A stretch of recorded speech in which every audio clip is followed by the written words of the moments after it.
Capítulo 8. O cortador, o migrador, o devorador e o destruidor. O profeta Joel viveu em uma época de grande dificuldade para o povo de Israel, provavelmente no período pós-exílico, após o retorno do cativeiro na Babilônia. Esse cativeiro, ocorrido por volta de 586 a.C., foi uma das maiores tragédias para os israelitas, que perderam sua cidade, seu templo e sua liberdade ao serem levados para a Babilônia pelo rei Nabucodonosor. Ao longo de aproximadamente 70 anos, o povo ficou exilado, conforme narra a tradição bíblica. Ao retornar para Jerusalém com a permissão do rei Ciro da Pérsia, o povo de Israel enfrentou muitos desafios. Além de reconstruir o templo e a cidade, eles precisavam restabelecer suas tradições religiosas e sociais. A agricultura, que era a principal fonte de sustento do povo, foi gravemente afetada por crises, incluindo períodos de fome e pragas, o que comprometeu diretamente a sobrevivência da nação. O livro de Joel descreve uma dessas crises, marcada por uma praga de gafanhotos que devastou as colheitas, ameaçando a subsistência de todo o povo. Essa praga não era apenas um evento natural, ela carregava um profundo significado espiritual, visto como consequência do distanciamento do povo de Deus. Esses males, no entanto, não eram apenas físicos, eles tinham também implicações espirituais. Joel, no capítulo 1 e no versículo 4, faz referência a 4 tipos de pragas que assolavam o povo: o cortador, o migrador, o devorador e o destruidor. O que restou do gafanhoto cortador comeu o gafanhoto migrador, e o que restou do gafanhoto migrador comeu o gafanhoto devorador, e o que restou do gafanhoto devorador comeu o gafanhoto destruidor. Cada um desses agentes representa diferentes formas de calamidade, que ocorrem quando há o afastamento de Deus. O cortador simboliza as perdas repentinas e inesperadas. Assim como o gafanhoto devora rapidamente as plantas, o cortador espiritual representa situações em que aquilo que foi arduamente conquistado é tirado de forma abrupta, como resultado da desobediência. O migrador simboliza as forças que consomem o que está em crescimento e prosperidade. Sua atuação é constante, barrando o amadurecimento dos frutos da terra e do trabalho. Isso resulta em uma destruição gradual da prosperidade, onde tudo que poderia se tornar valioso é interrompido. O devorador é descrito como o mal que consome as colheitas e o sustento do povo. Seu ataque compromete a prosperidade e o bem-estar da nação, afetando diretamente sua subsistência. Por fim, o destruidor representa a devastação total. Enquanto os outros agentes causam perdas graduais, o destruidor simboliza o colapso completo e o ponto de não retorno. A explicação por trás desses agentes de destruição está ligada à permissão divina. Deus, em sua soberania, permite que o mal ocorra como consequência do afastamento dele. Gálatas, no capítulo 6 e no versículo 7. Não se deixem enganar, de Deus não se zomba, pois o que o homem semear, isso também colherá. Quando o povo quebrava a aliança com Deus, abria brechas para que essas forças destrutivas agissem. No entanto, a fidelidade trazia proteção divina, como visto em Malaquias, no capítulo 3, dos versículos 8 ao 12, onde Deus promete repreender o devorador quando o povo é fiel. Roubará o homem a Deus? Todavia, vós me roubais e dizeis: em que te roubamos? Nos dízimos e nas ofertas. Com maldição sois amaldiçoados, porque a mim me roubais, sim, toda esta nação. Trazei todos os dízimos à casa do tesouro, para que haja mantimento na minha casa, e depois fazei prova de mim, diz o Senhor dos Exércitos, se eu não vos abrir as janelas do céu e não derramar sobre vós bênção sem medida. Por vossa causa repreenderei o devorador, para que não vos consuma o fruto da terra, a vossa vide no campo não será estéril, diz o Senhor dos Exércitos. Todas as nações vos chamarão bem-aventurados, porque vós sereis uma terra deleitosa, diz o Senhor dos Exércitos. A obediência e a fidelidade a Deus trazem proteção contra essas forças, abrindo caminho para as bênçãos. Isso é ilustrado em Salmos, no capítulo 91, dos versículos 1 ao 7, que descreve a proteção divina como refúgio seguro para os que habitam sob a sombra do Altíssimo. Aquele que habita no esconderijo do Altíssimo, à sombra do Onipotente descansará. Direi do Senhor: Ele é o meu Deus, o meu refúgio, a minha fortaleza, e nele confiarei. Porque ele te livrará do laço do passarinheiro, e da peste perniciosa. Ele te cobrirá com as suas penas, e debaixo das suas asas te confiarás, a sua verdade será o teu escudo e broquel. Não terás medo do terror de noite, nem da seta que voa de dia, nem da peste que anda na escuridão, nem da mortandade que assola ao meio-dia. 1000 cairão ao teu lado, e 10.000 à tua direita, mas não chegará a ti. No entanto, a desobediência traz sérias consequências, como veremos na história do rei Saul, o primeiro rei de Israel. Sua desobediência levou ao afastamento de Deus. Em 1 Samuel, no capítulo 13, dos versículos 8 ao 14, Saul desobedece ao oferecer sacrifícios que não lhe competiam. Como resultado, Deus decide tirar o reino de Saul e o entregar a Davi. E esperou Saul 7 dias, até ao tempo que Samuel determinara, não vindo, porém, Samuel a Gilgal, o povo se dispersava dele. Então disse Saul, trazei-me aqui um holocausto, e ofertas pacíficas. E ofereceu o holocausto. E sucedeu que, acabando ele de oferecer o holocausto, eis que Samuel chegou, e Saul lhe saiu ao encontro, para o saudar. Então disse Samuel, que fizeste? Disse Saul, porquanto via que o povo se espalhava de mim, e tu não vinhas nos dias aprazados, e os filisteus já se tinham ajuntado em Micmais. Eu disse, agora descerão os filisteus sobre mim a Gilgal, e ainda a face do Senhor não orei, e constrangi-me, e ofereci holocausto. Então disse Samuel a Saul, procedeste neciamente, e não guardaste o mandamento que o Senhor teu Deus te ordenou, porque agora o Senhor teria confirmado o teu reino sobre Israel para sempre. Porém agora não subsistirá o teu reino, já tem buscado o Senhor para si um homem segundo o seu coração, e já lhe tem ordenado o Senhor, que seja capitão sobre o seu povo, porquanto não guardaste o que o Senhor te ordenou. Após esse evento, o Espírito do Senhor se retirou de Saul, e ele passou a ser atormentado por um espírito maligno, conforme relata 1 Samuel, no capítulo 16 e no versículo 14.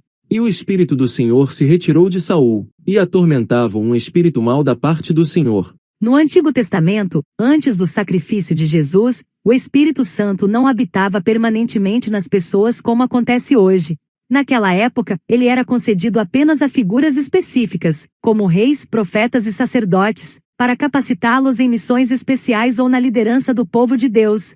Para demonstrar que esse tormento não foi causado diretamente por Deus, mas pela ausência de sua proteção, na narrativa bíblica é dito que Davi, ao tocar sua harpa, aliviava o sofrimento de Saul, demonstrando que era o afastamento de Deus que permitia a opressão. Se esses espíritos fossem diretamente enviados por Deus, a música de Davi não teria o poder de afastá-los. 1 Samuel, no capítulo 16 e no versículo 23. E sucedia que, quando o espírito mau da parte de Deus vinha sobre Saul, Davi tomava a harpa, e a tocava com a sua mão, então Saul sentia alívio, e se achava melhor, e o espírito mau se retirava dele. Algumas teologias modernas sugerem que o cortador, o migrador, o devorador e o destruidor não seriam resultado de uma permissão divina, e sim fenômenos naturais sem implicações espirituais. Contudo, a Bíblia ensina que Deus permite que certas coisas aconteçam, sempre dentro de limites que Ele mesmo estabelece. Em 1 Coríntios, no capítulo 10 e no versículo 13, lemos que Deus é fiel, Ele não permitirá que sejais tentados além do que podeis suportar. Isso nos lembra que mesmo nos momentos de provação, Deus sempre oferece uma saída. No Novo Testamento, Jesus criticou a hipocrisia dos fariseus em relação ao dízimo. Em Mateus, no capítulo 23 e no versículo 23, ele diz, ai de vós, escribas e fariseus, hipócritas, por que dais o dízimo da hortelã, do endro e do cominho, e desprezais o mais importante da lei, a justiça, a misericórdia e a fé? Deveis, porém, fazer estas coisas, sem omitir aquelas. Aqui, Jesus não aboliu o dízimo, mas enfatizou que ele deve ser praticado juntamente com a justiça e a misericórdia. Um exemplo claro disso está na pobre viúva, citada anteriormente, que deu suas 2 moedinhas no templo. Lucas, no capítulo 21, dos versículos 1 ao 4. E olhando ele, viu os ricos lançarem as suas ofertas na arca do tesouro, e viu também uma pobre viúva lançar ali 2 pequenas moedas. E disse, em verdade vos digo que lançou mais do que todos, esta pobre viúva, porque todos aqueles deitaram para as ofertas de Deus do que lhe sobeja, mas esta, da sua pobreza, deitou todo o sustento que tinha. Na época de Jesus existiam diversas moedas em circulação, como denários, dracmas e estateres, sendo estes últimos de maior valor. A viúva ofereceu 2 moedas chamadas leptos, que tinham um valor muito baixo, que juntas, seriam equivalentes a menos de R$5 nos dias de hoje. Mesmo assim, Jesus a elogiou pois, apesar do valor insignificante, ela deu tudo o que possuía, demonstrando generosidade e confiança total em Deus, o que foi muito mais importante do que o valor monetário de sua oferta. A verdadeira questão sobre os dízimos e as ofertas está relacionada à obediência. Quando entregamos nossas ofertas ou devolvemos o dízimo, não estamos apenas ajudando a igreja, mas também demonstrando nossa obediência a Deus. Essa obediência garante sua proteção, afastando o mal e nos abençoando material e espiritualmente. Muitas vezes, quando as pessoas questionam sobre a obrigatoriedade ou validade dos dízimos e ofertas, o objetivo real não é o de buscar uma compreensão espiritual mais profunda, mas sim buscar razões concretas para justificar a redução ou eliminação total desta contribuição. Curiosamente, ninguém faz perguntas como: posso adicionar mais 5 ou 10% ao meu dízimo? Mas sempre questionam se podem reduzir o compromisso. Em 1 Timóteo, no capítulo 6 e no versículo 10, a Bíblia nos ensina que o amor ao dinheiro é a raiz de todos os males, e muitos, por causa dele, se desviaram da fé. Esse versículo nos lembra que o problema não está no dinheiro em si, mas no apego excessivo a ele. Aqui, vale mencionar que não focaremos nesse tema agora, pois ele já foi explorado no nosso e-book anterior, Pode um Rico Entrar no Céu? Por agora vamos nos concentrar nas dificuldades que tanto os justos quanto os injustos enfrentam ao longo da vida. Para o cristão fiel, a preocupação com porcentagens ou obrigações não deveria existir. O que importa é a atitude do coração. Em Deuteronômio, no capítulo 28 e no versículo 8, está escrito: O Senhor enviará bênçãos aos seus celeiros e a tudo que as suas mãos fizerem. O temor a Deus envolve um profundo respeito, não medo de sofrer alguma punição. Quando vivemos em reverência, podemos ter a certeza de que Deus cuida de nós. Além disso, é importante entender que o julgamento de Deus é complexo e vai além da simples obediência ou desobediência. Justos e injustos enfrentam desafios, pois a vida é repleta de dificuldades, e em sua infinita sabedoria, Deus permite que certas coisas aconteçam como parte de um propósito maior, que muitas vezes não conseguimos compreender. Eclesiastes, no capítulo 3, dos versículos 1 ao 8, nos ensina que há um tempo para tudo e um propósito para cada coisa debaixo do céu. Isso nos lembra que a vida segue ciclos, com momentos de alegria e tristeza, que não estão diretamente ligados à nossa conduta. Deus usa esses tempos para moldar nossas vidas de acordo com seus propósitos. Eclesiastes, no capítulo 3, dos versículos 1 ao 8. Tudo tem o seu tempo determinado, e há tempo para todo o propósito debaixo do céu. Há tempo de nascer, e tempo de morrer, tempo de plantar, e tempo de arrancar o que se plantou, tempo de matar, e tempo de curar, tempo de derrubar, e tempo de edificar, tempo de chorar, e tempo de rir, tempo de prantear, e tempo de dançar, tempo de espalhar pedras, e tempo de ajuntar pedras, tempo de abraçar, e tempo de afastar-se de abraçar, tempo de buscar, e tempo de perder, tempo de guardar, e tempo de lançar fora, tempo de rasgar, e tempo de coser, tempo de estar calado, e tempo de falar, tempo de amar, e tempo de odiar, tempo de guerra, e tempo de paz. Um exemplo claro disso está na história de Jó. Ele era um homem justo e muito rico na terra de Uz, com grandes rebanhos, servos e muitas terras. Mesmo sendo íntegro diante de Deus, Jó enfrentou perdas devastadoras. Seus filhos morreram, seus bens foram destruídos, e ele foi acometido por doenças graves. Essas tragédias não estavam relacionadas à sua desobediência, mas faziam parte de um teste de fé que Deus permitiu para fortalecer seu caráter. No nosso quarto e-book, de nome A Aflição de Jó, iremos explorar mais a fundo sua história. A vida de Jó nos ensina que eventos naturais como a chuva acontecem tanto para os bons quanto para os maus, e que a vida está repleta de mistérios e dificuldades. Embora não consigamos entender todos os propósitos de Deus, somos convidados a confiar nele, mesmo quando as situações parecem confusas ou extremamente desafiadoras. Para ilustrar essa complexidade, pense em alguns exemplos modernos. Uma pessoa pode sofrer um acidente de trânsito, ser demitida injustamente ou perder o movimento das pernas devido a um acidente, tornando-se cadeirante. Outra pode enfrentar a perda inesperada de um ente querido, enquanto alguém pode ter sua casa destruída por uma enchente. Além disso, existem casos de pessoas que nascem cegas ou com algum tipo de enfermidade, ou ainda sem um membro, como uma mão ou uma perna. É importante destacar que esses eventos não estão necessariamente relacionados a algum pecado cometido por elas ou por outras pessoas. Mesmo os que seguem os preceitos de Deus podem enfrentar desafios imensos. O que importa é a nossa resposta às provações. Quando vemos alguém sofrer, não devemos supor que isso signifique necessariamente um afastamento de Deus. A Bíblia mostra exemplos de pessoas fiéis que enfrentaram grandes adversidades. Devemos ter cuidado para não julgar mal o sofrimento alheio.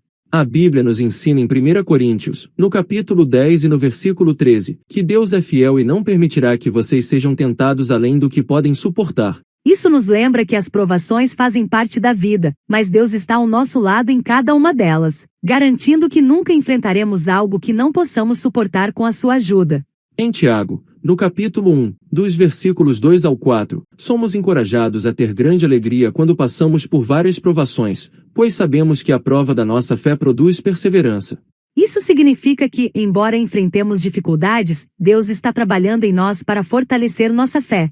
No entanto, se os problemas parecem ser contínuos e intermináveis, com situações de brigas e discussões frequentes, traições constantes, perseguições, acidentes e desastres que acontecem de forma repetitiva com um ou mais membros de uma mesma família, portas que sempre se fecham, dificuldades inexplicáveis no trabalho ou nos estudos, doenças persistentes que não parecem ter cura, conflitos familiares que nunca se resolvem, insônia constante sem causa aparente, ou sentimentos de opressão e angústia sem motivo claro, pode ser sim que esteja ocorrendo algum tipo de ataque espiritual em sua vida.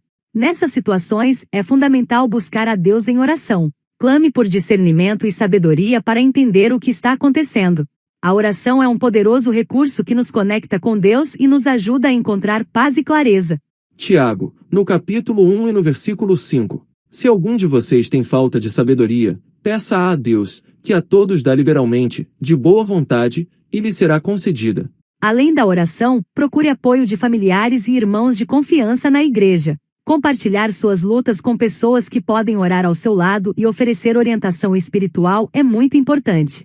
Também é aconselhável buscar ajuda pastoral. Converse com seu líder espiritual, que poderá aconselhá-lo e orar por você, ajudando a discernir se há algo espiritual por trás das suas dificuldades.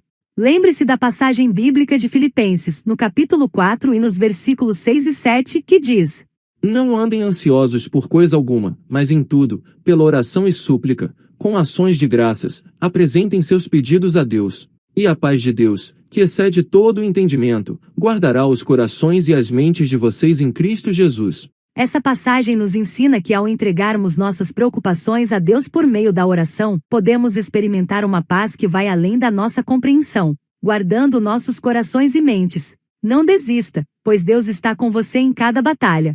Ele não nos livra das dificuldades, mas se une a nós e luta ao nosso lado, como está escrito em Isaías, no capítulo 41 e no versículo 10. Não tema, pois estou com você, não tenha medo, pois sou o seu Deus. Eu o fortalecerei e o ajudarei, eu o sustentarei com a minha mão direita vitoriosa. Essa promessa nos lembra que, mesmo nas lutas, Deus nos oferece força e apoio.